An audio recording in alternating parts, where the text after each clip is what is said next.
an observation. When you test putting more transit police out on the streets near the new Westminster station, the drug dealers that hang out there will likely move down to Columbia, as they did a few years ago. That's Columbia Station. Yeah, okay.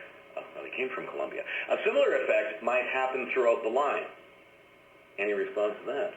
Well, then, like, where do they go once you blow them out of there? You talk to the needles in that vacant lot, so where do they go? Well, I don't have a whole lot of patience for the bad guys out there in the system. And, you know, it is possible. It's like squeezing one end of the catsup tube, it moves to another place, right?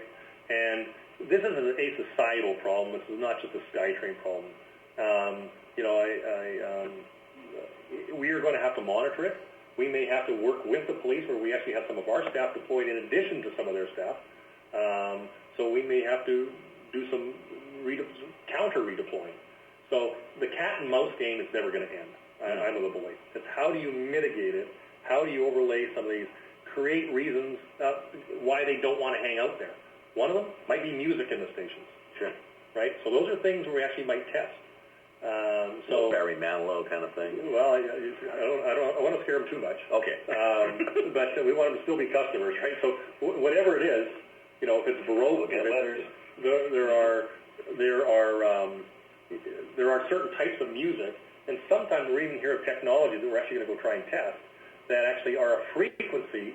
Oh yeah, the mosquito concept, where certain people can hear a frequency, and usually in that younger age group, so they don't mingle in that area. So nobody else can hear it, but that age segment might be able to hear it. So it doesn't say that we do it, but we're receptive to trying to pilot those kind of things. So it's not always about throwing bodies at things as deterrents.